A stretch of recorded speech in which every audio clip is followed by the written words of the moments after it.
can you tell us a bit about the region of Rwanda that this coffee comes from?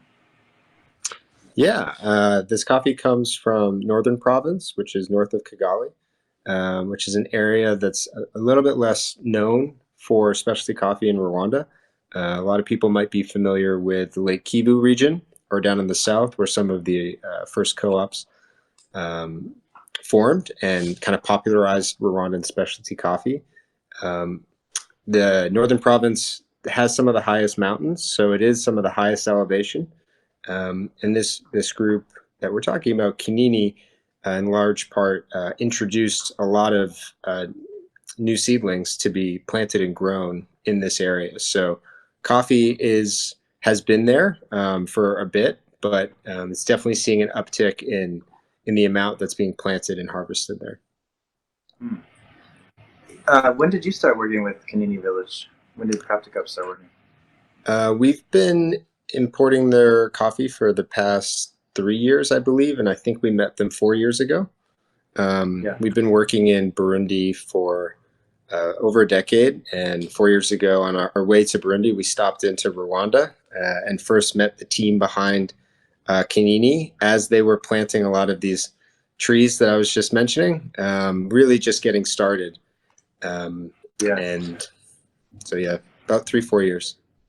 That's interesting. So it's a fairly new group of farmers as far as like Rwanda goes, right? Yeah, just the pace of things in Rwanda is pretty mind-boggling. For specialty coffee alone, to go from zero to what it is now in the past 20 years, Kanini has really tracked with a very quick or steep arc to their quality very quickly. And I think it speaks to a lot to how they approach specialty coffee from the jump. You know, a lot of people, it's not baked into your mission statement. It's let's grow some coffee, try to make it good. But since they were able to start with a lot of new seedlings, they were able to kind of get ahead of it, which is why their coffee tasted very good from the jump. And it's mostly Bourbon? Mostly, yes. Yeah. Yeah, there's not a lot of too many different varietals there. World Coffee Research is doing a lot of work there in conjunction with NIAB, which is the Agricultural Board. So there are a lot of trials on the ground happening, but in reality, it's the majority across the country is Bourbon. Yeah, that's really common in Rwanda in general. Yes, definitely. So compared to other regions of Rwanda, I guess if you could you tell us like how many regions do they grow coffee? Like, are there distinct regions in Rwanda, and how many would there be? Would you say? I'd have to pull up the sort of map to give you an exact count, but there are definitely different growing regions. And then similar to perhaps Ethiopian coffee, where you start to get familiarized with these sub region names of Guji and Yeah. Yirgacheffe and Sidamo, moving backwards. The same is happening in Rwanda. So you'll have Nyamasheke in the Lake Kivu region, you know, on the we're talking about the eastern side of the lake. Mm-hmm. You'll have some known names of Kopakama. That's one of the most known cooperatives in Rwanda. That's also on the lake.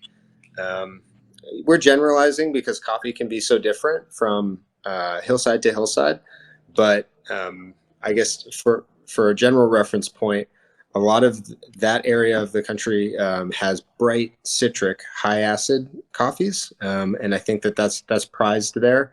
Is obviously sweet, but a nice bright acidity and some light floral components to it as well. The eastern part of Rwanda is lower elevation, so you really don't see a lot of exportable Arabica coffee coming out of there. The south is Rwanda is a small country, so to give these cardinal directions is a bit disingenuous. These regions are very small, but the south does have its own microclimates. But I think the thing to point out about Rwanda is it is so hilly that you have microclimates just within these regions. So Kinini that we're talking about in the northern province, just among the farmers that Kinini is working with, drastically different flavor profiles, but they are in the same province, and that's just they call them hills. A lot of them are tall enough to be mountains, but it in part because they go down so quickly. They go up and then they come down, and you just your um, your view, you can just see these rolling hills. So you can imagine with different microclimates coming through where you're at in the valley, you do get a lot of difference, um, even regionally. Yeah, from the sample that I've tasted so far of this coffee, it seems like it's also pretty bright and floral. Would you say that that's characteristic of coffee from Kanini in previous harvests, or is that unusual? Yeah. So for my own personal palate reference arc in Rwanda, when we first, I didn't just start working with Kanini. I wanted to get the best possible coffee in Rwanda, so I tasted all of the major cooperatives, went all around, and as I said, you can find sweet, citric floral coffees. When the processing is sometimes slightly inconsistent, you can find from time to time some soily notes, a little bit of lemongrass, and some bitter cocoa can come in, which you can see across all origins, but specifically in Rwanda, I've found those. So a lot of the questions and working together is, how do we cut those notes out and elevate these fruity, delicious notes? And Kanini is so invested at the processing level and at the farm level that I think they've just thrown everything at the wall and able to really highlight um, those fruit notes that you're talking about. So yes, as much as I love the story behind Kanini, this coffee, in my opinion, does stand apart for its cup structure, and the fact that it's a very deep, chocolatey, brown sugar sweet coffee that has these tropical fruit notes, that has these citrus notes. Um, and that has improved every year for sure.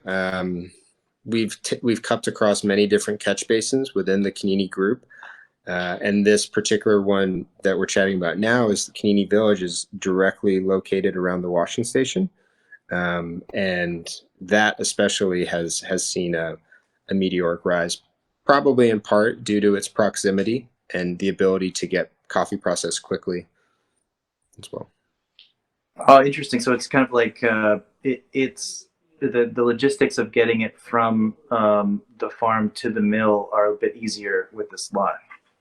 Yeah, I mean, when you do the Sherlock Holmes, work of why does this coffee taste good, that's one of the answers. Yeah. I think it does. It's not battling the shipping logistics, or trucking logistics, but yeah, I could run through some of the many things Kanini has done over the last 3 years to make this coffee taste better.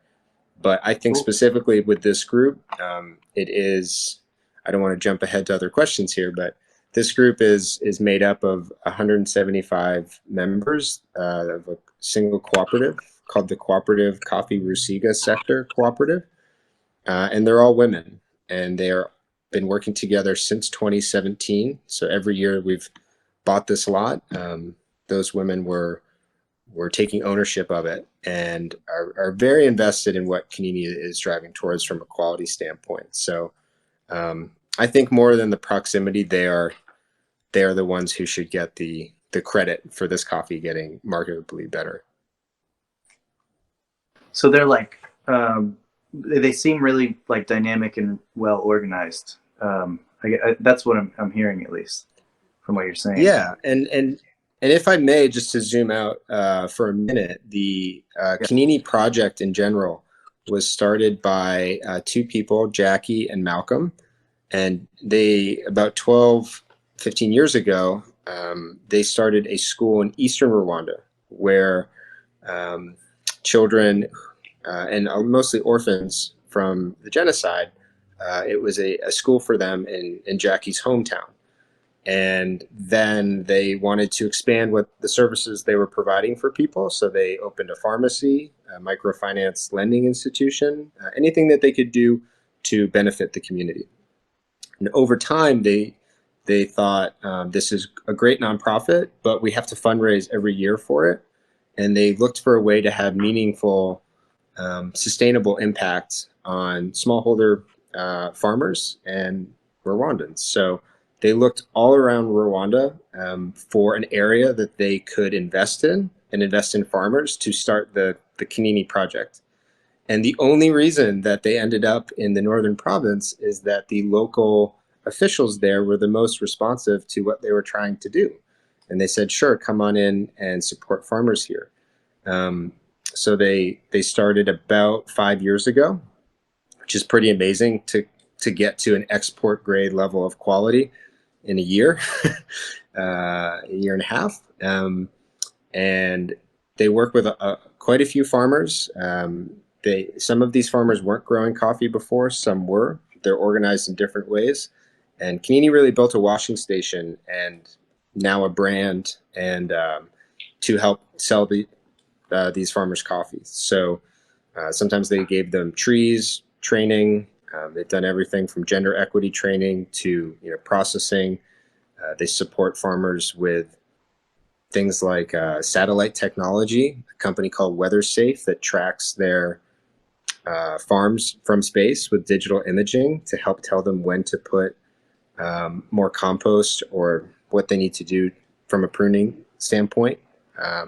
So these farmers are extremely supportive. They get paid high premiums, and it's building like that so that farmers have a sustainable source of income in the northern areas. So we're talking about the cooperative coffee Resiga sector group that made this coffee that is part of the Kinini group. Great. Well, thanks for supporting Kinini, and I can't Yeah, wait to absolutely. maybe taste the coffee. Yeah. They were supposed to come here this year, and we were going to take them on a little driving tour to visit people. Oh, So they'll we'll see how vaccines go. yeah. Uh, but maybe 2021 you'll get a chance to meet some of the team, which would be cool. Yeah, it would be incredible. Yeah. All right, Well, man. when that happens. We'll see. All right. All right. Well, Well, have a good night and have a good weekend. you too. Talk to you soon. Cheers.